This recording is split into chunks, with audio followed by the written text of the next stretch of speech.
So welcome everybody to another episode of Steel and Whiskey. I am your host as usual, David Zapka, and we have with us here today a guest with All Plan.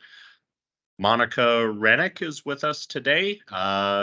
Monica is a key piece to our customer success team. She has recently been little bit of a new position, put in a new position here with All Plan and SDS2, something we've never quite done before. We have a lot of things going on with the merge of the companies and all of that that's been happening over the last couple of years. So Monica, welcome. I'm happy to have you. Glad to have you here on the Steel and Whiskey podcast. So thank you, David. Nice to be here. Yeah, great to have you. So why don't, before we get into the whiskey part of things, why don't we give the audience here a little introduction to Monica? Who is Monica? How'd you get here? What's your experience? Tell us a little bit about yourself. Sure. So, my name is Monica Rennick, obviously, and I'm the Customer Success Adoption Manager now. My background is I'm a structural engineer. I went to the University of Illinois. So for all you Lincoln folks, I am a big Illini fan. Studied structural engineering there. And then I worked in the Chicago area as a structural engineer for many years. And then I moved into software. And I've been in software for around 12 years, maybe a little more now. And I used to work for engineering analysis software and then moved to All Plan. And it's kind of fun to be on this side of it, meeting different people in all sorts of different industries that I didn't interact with so much before, precasters and detailers and all sorts of folks. And it's been a really interesting ride. Very good. So you mentioned analysis software that you were worked with and were a part of. What can I ask you name? What were the products and those softwares that you had experience with? So when I first started, like 100 years ago, it was called Fast Track and TEDS, and it was owned by a British company, and they were acquired by Trimble. So now Trimble owns those softwares. And I think they've changed the name along the way as well. I was there during that transition. And so they're like engineering tools for basic component design. And then the other one's like a 3D analysis and design software for the engineer to get, the loads and the design and the calc checks and all that good stuff. So now that I'm in this role, I kind of joke that when I was consulting and when I was started off in software, I was the EOR that just said by others. And now I get to hear from you guys, how much of a pain that is and how, so I'm on the other side of that now. So it's kind of fun. Yeah. Well, you get to see both sides, right? It's always good to have different perspectives. The more you know, the more you understand from, the different perspectives, the more knowledgeable you are and the more you can assist others and share all that knowledge, right? So that's good. So exactly. Yeah. So Fast Track. So this is that was a long time ago, actually. And I recall there was a time when I was actually still a part of our support department here at SDS2, and I was pretty heavily involved with some different integrations that we were doing at the time. And I actually worked quite closely with Kevin Lee, who was with Fast Track at the time. Many people might know Kevin from a number of different areas, small industry, right? So names you start throwing around, a lot of people know all the different names and such. So him and I worked closely on a little bit of an integration with Fast Track at the time. That was when I believe it was CSC. Was that the name of the company at that time? Exactly. Is that correct? Yep, CSC. Yeah. Good memory. Yeah, it's a steel trap sometimes. True. Yeah. And I believe Stuart Broom was also with CSC at that same time. Is that right? That's right. So Yep. Stuart hired me. He interviewed me and he was the one who hired me for that position when I worked for CSC. Okay. And I worked really close with Kevin Lee and we actually went to conventions together and, Yep. traveled together for that. So it is such a small world. You really start to collaborate with a lot of the same people. So I always tell people, always stay on good terms with everybody because you're going to interact with them again, because Yep. it is a small world, especially in the AC industry. Very, very true. Yep. Yeah. Don't burn bridges, right? Uh, So, and a lot of you, I mentioned Stuart because there was a time when Stuart was the CEO of SDS2 for a number of years. He did an excellent job. I always enjoyed working with Stu. I think a lot of people here did as well, and a lot of people in the industry enjoyed working with Stu. So wherever he's at, if he's listening, hi Stu. We always appreciated Stu. So don't burn bridges. Right? Yeah. So we know a little bit about you. So big part of our podcast here is always, the whiskey side of things. So, what are you drinking whiskey? Are you a whiskey drinker? Do you drink? What do you got? Okay, we I got have some. one today, Okay. and I will show you. I got a Bird Dog, and it's a blackberry flavored Oh, whiskey. So I'm going to okay. show it to the audience there, or whoever's Yeah. watching. Very Um, good. and so I know I was joking with Sarah, who's on our marketing team right before this, because we keep all of our booze in the like above the fridge in that cabinet, above the fridge that nobody Oh ever yeah. goes to. I mean, my Nobody kids can are reach up little, but there. it's for So safety reasons, exactly. But so I am, you can't tell, but I'm only 5 foot tall. So I'm, literally breaking into my own liquor cabinet because I got to be on a chair and I'm like wobbling. And it's like it's dangerous to get up there for me. But I made it. I got a nice one here, and yeah, and it's pretty good. It's like I like the flavored because it kind of tames down the burn for me a little because I'm not a big whiskey drinker. sure. Well, I think I have not tried what I have yet. I think I'm going to have a little bit of the opposite, or I'm worried I'm going to have a little bit of the opposite. So I went to the liquor store, liquor store the other day, and I thought, we all everything always comes from Kentucky, basically. It feels like, obviously there's more. This one's from Kentucky. Yeah. You've got your Irish whiskeys, you got all sorts of different, but it just everything seems to come from like a 20-mile radius there, right? So I thought, I wonder if I can find something from Nebraska. So I was able to find one bottle, kind of a neat looking bottle. So it's the Loop River. I don't know if you can see that. Loop River Distilling Company, straight rye whiskey. Says it's farmer owned. Imagine that, from Nebraska, farmer owned. Huh? So So did you get a taste before this, or is this going to be I have literally your not. first So taste? this is Okay, my okay. first taste. Uh, Somebody here had to steal just a little bit right before the Mhm. podcast, so I wasn't the first one to have the first sip of the bottle, but my first sip. So Okay, so cheers. Glad to cheers. have you. Yes. Yeah, thank you. How And is it? it's not too bad. Pretty hot, I would say. Pretty strong. It's got a little bite to it, but it's overall, I would say, not too bad. So yeah. Yeah, good to try new things then. Yes. Yes. So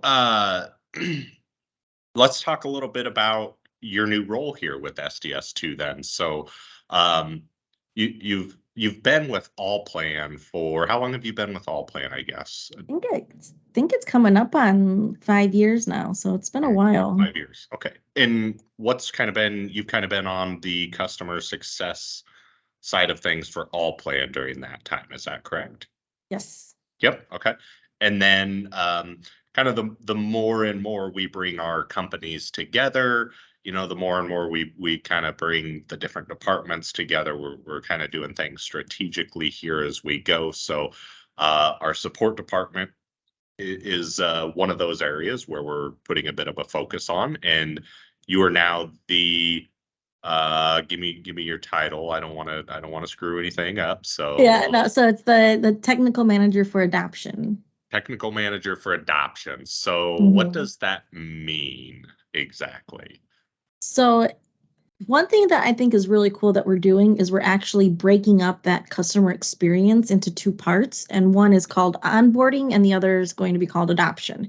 So we have someone who is specifically going to be in charge of that onboarding process. So what does it look like when you buy, when you get that first welcome email, when you start training, what are those first couple weeks, couple months, whatever, what does that look like and feel like? And we want to make sure that's a great experience.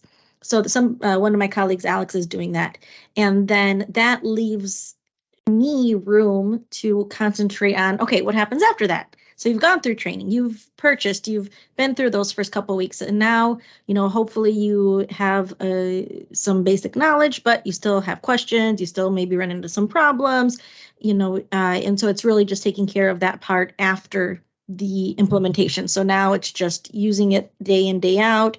And basically it's, customer support, reaching out to our help desk with questions. But it's also like something that we're going to be doing pretty soon here is creating an FAQ page. So frequently asked questions, things that we get in support that I'm sure a lot of people have the same question, putting that on our website to make it more visible for everybody. So you can kind of answer your own question if, it's the weekend or at night, or, maybe we're taking a little bit longer to respond. It's going to be more content building, right? More videos and more things that are like help related, not necessarily training, but just, different ways that we can help so that people can find more information about using and working in SDS2, which will also help alleviate our team, right? So that we can really tackle the hard questions and really get into workflow discussions and, really dive deep with our customers. And some things that maybe can be easy to just answer, looking online or, looking at this video or whatever, those can be dealt with in those other ways. So we're kind of really concentrating on that user experience. What does that look like? What do they need? How can we make it better? And that's kind of one of the reasons why we created the role that I'm in it now. Okay, very good. So these are all sounds like all positive changes. There's everybody's always typically, not always, typically people are afraid of change, right? Anytime somebody hears anything about change, their first reaction is to kind of tense up, it seems like. But I just want to assure everybody, in the short time that I've seen Monica with us here and working, I have full confidence in the things that she's doing and what she's changing. So she's not just you're not just making changes for the sake of change. They've been well thought out and looking at the facts and statistics to make sure that we're making the right moves. So great job there. We've also had kind of separated the team a little bit, right? So traditionally for SDS2 customers that have been around a while, customer support's customer support, and that includes training and. But the way we've done it here now, we've separated it out. So we've got a certain amount of people that are focused on that onboarding. They're probably not taking the day-to-day calls and such. But then we've got your team who is doing that. And one of the things I think that is very important about that and that I like that we've done is we've got a mixture and a wide range of people with different knowledge. We've got some people who've been in the industry for, maybe 5 years or less. We've got somebody now that's been in there for 20 plus years. So James has moved back over there. So we've got a good range of people who are going to be able to answer some of the easier questions, maybe for some of the newer users. But then we've also got that, power user support in there, if you want to call it that. So that's one of the changes I've seen that I really like and think that our users will like as well, right? So that's good. That's good. And there will be some crossover too, like some, Dylan, which I'm sure a lot of customers have interacted with, he's going to be focusing on training, but he's still going to be helping us on support. And then some of our team too, that you might interact with, they are also going to be doing some training, right? Because we want to, even though we have these different groups and different teams so that we can really focus, we also understand that, just like everybody else, we're limited resources and we need to be fluid. And if, all of a sudden we got a high volume call and, just for whatever reason, everybody needs help that day, we can pull people from the other teams and we can, try to be flexible. So that's another thing, is that everyone's going to be, kind of mixing too, which I think is great, because sometimes a trainer, right, if that's all you do, maybe you lose a little focus on what the new day-to-day people are asking about or needing. So then when you get back on support, you start seeing some of the questions, you're like, oh yeah, I forgot about that. Okay, I should probably bring that up in training. And then as a day-to-day support person, you when you teach someone something, as opposed to just answering their question, you kind of remember to ask the whys and the, oh, this is how you do it, and get a little deeper. Because yeah, sometimes I can tell you this is how you do it, but maybe I should have stopped and said, why are you doing that? Like, let's take a step back and maybe you should be doing this. So I think that a little bit of that cross pollination is going to be nice for the teams too, so that they can stay well rounded. Yep. I'm glad to hear you talk about the whys. So that's something that I probably always try my best to preach, and that's something that I always tried my best when I was in the support department to understand the why. So I would always I'm sure a lot of people that I talked to when I was in support got tired of me asking them questions. However, it always I felt like it always helped me understand the customer problem better, and that helped lead me to typically a better solution for them. So it would always be that, somebody would call me and say, "Hey, David, I'm trying to do this and this and this," and I would go, "Well, why are you doing that?" And they would, "Well, I got to do this and this and this," and then I would understand, okay, so your end goal is this, and you're doing this. However, you shouldn't be doing this. This is the completely wrong approach. You needed to be doing the thing over here. And now you cut out, 2 or 3 steps to get to that end goal. So the whys and understanding the actual problem is always very, very important. So I'm glad to hear you say that. So sometimes I think even our internal team gets tired of me asking why and saying, "Hey, we got to understand what this problem is before we just go diving into it." So Yeah. glad to hear that. Yeah. Um, so what's your, what other areas or changes, maybe not near term changes, maybe there's other areas where you've noticed we can improve, but might be longer term things that we see that are a ways out. What do you see for kind of the future in a ways out? Mm-hmm. I think, one thing that I'm learning, and I'm still new to the SDS2 side, and it's been, really interesting to learn, is we do have a really great loyal base out there and people that have been with us for years and years and years and years. And then there's a little gap, and then there's a new generation of younger, I mean, maybe not necessarily younger, just newer to SDS2, newer to the industry, whatever. And I feel like when I talk to people, there's a little bit of a gap there. So we have these great power users, and then we have this newer set of users, and maybe there's, just like with a lot of industries, I think there's a little bit of a knowledge gap there. And when I talk to some of our long-term users, and even internally, some people that I've spoken to, they've said that there was a lot of great things we used to do in the past, like seminars that we used to travel to different cities and do like a day-long seminar, or maybe other types of like hands-on proactive ways to reach out to our customer base. And for whatever reason, those things have stopped.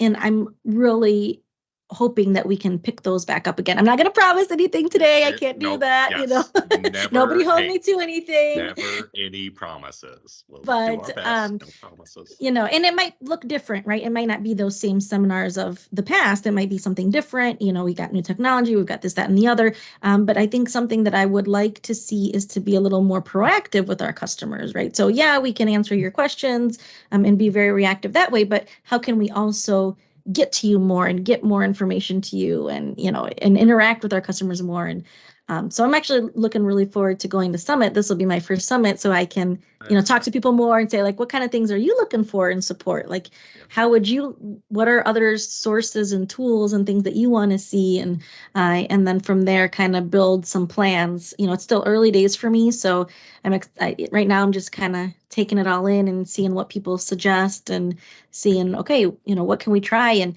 maybe we try something and it doesn't work.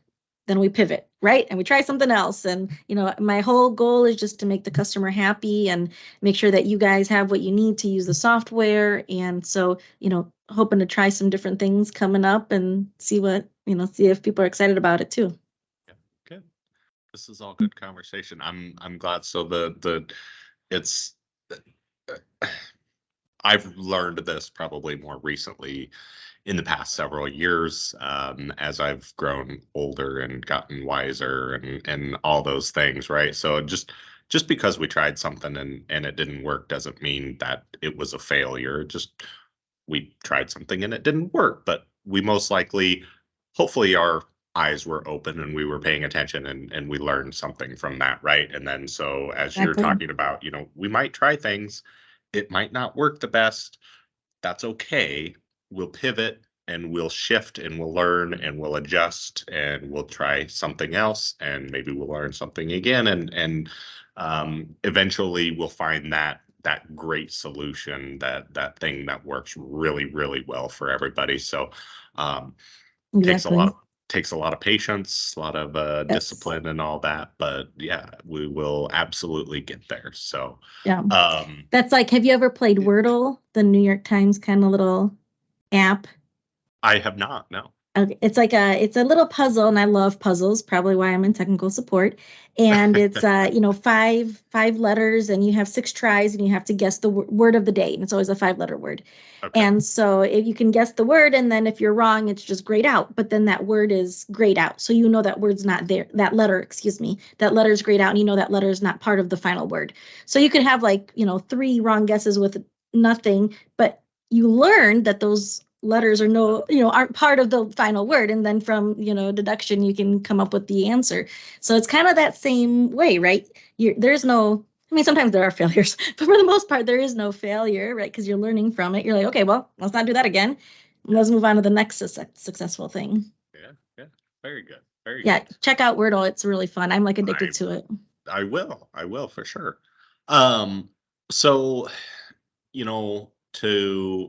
I'm on the product side of SDS2 now, kind of helping guide the direction, prioritizing our needs and all of that anymore. So, a big part of that, a big part of how I want to make our decisions and guide us is, going to depend on our support staff, I'm still in the habit of calling them support staff. Our customer success team is going to be a part of that, right? Not the only part. There's a lot of different areas where I'm looking to collect data and understand what we should do. But, I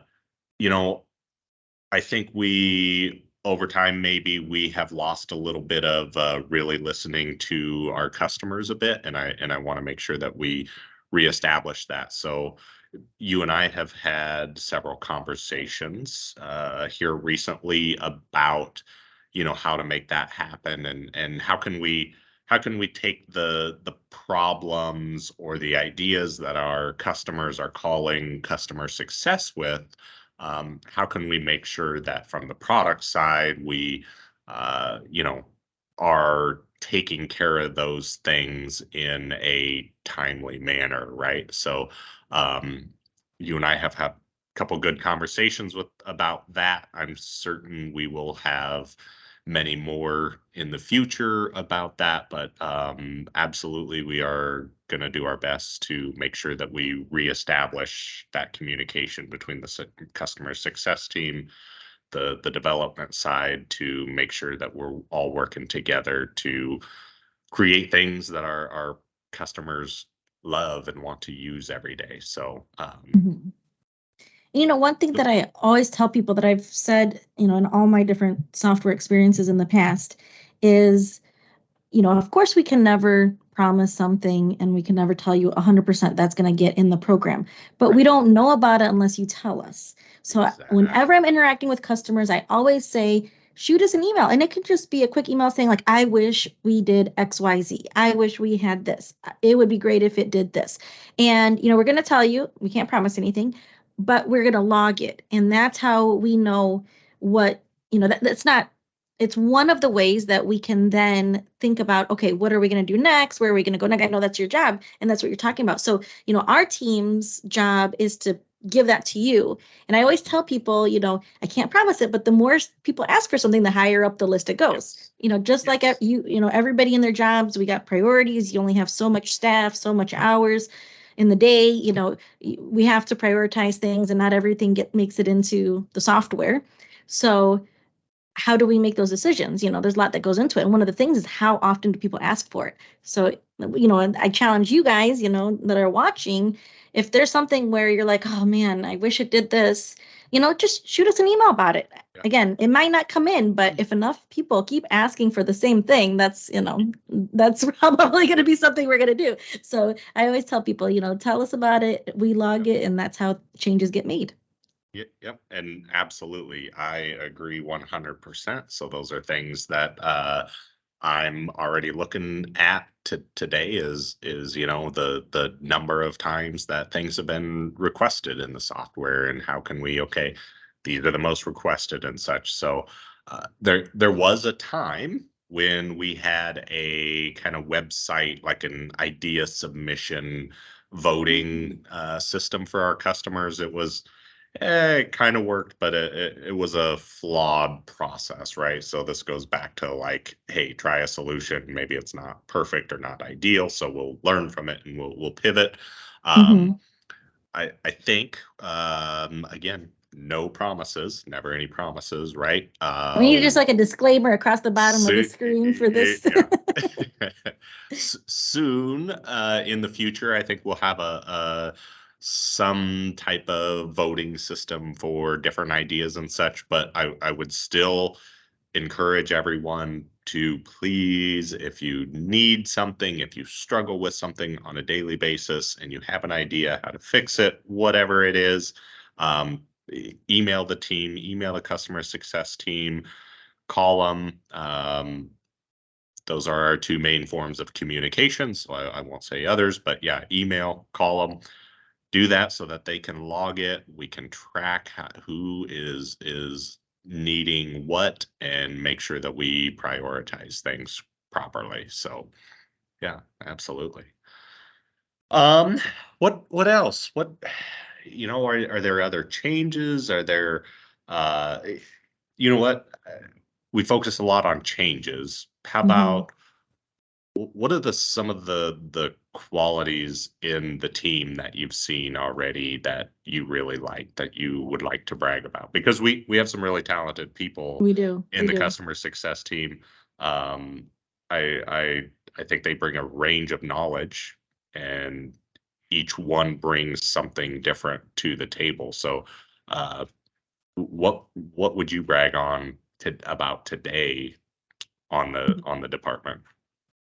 So, I mean, first of all, just that, like the people themselves, the men and women on our team are really great people, and they really care. They're really empathetic, and I can tell you, if it's taking a long time to solve a problem, if it's, taking us a couple of days, I mean, they feel it. They feel so bad because they've been there. They've come from industry, they've worked on jobs, and they know how important it is to get you this stuff. And, so I think having that empathy is really important in someone doing customer success, because that's how they're going to give you good quality support. And they, whenever I talk to a customer, or we sometimes will get survey responses, or we'll get emails, they always say, you know, I love talking to, Matt or Jordan or Carrie or James or, Hayden or Roberto or whoever. And I had a great experience, and I didn't want to leave anybody out once I started going. Yeah, They're going to be like, it's like when you're doing the Grammys, they're like, you didn't say thank you to yeah. me. Well, we got a Uh, disclaimer again, right? Yes. But no, I mean, so that is one thing that, like, it's the people that make it. And honestly, we have such a great team, and they really, really want to give good support to everybody. And that's the basis for it, right? Everything else we can grow on. If you don't have a good team to start, that's the important part. So our team is awesome. I've heard it from all of our customers, how great they are. And so that's really nice. I love seeing that. So that's, another thing is that they're really um, communicative together, so we have like a chat and we all talk with each other all day, daily, right? So it's like, hey, I got this question and I'm not sure what to do. And then somebody else will jump in, oh, try this. And, and that's something that we're building even more of. But, internally, we're also talking and getting ideas from each other. And that's great in a team. Like you want to have that. I want to expand that even more, outside of the team. And, I can see that people are open to just discussion and collaboration. I think that's great. So I'm really excited to see that. And I think that, you said people don't like change, and I've definitely been shaking things up and making a lot of changes in the team.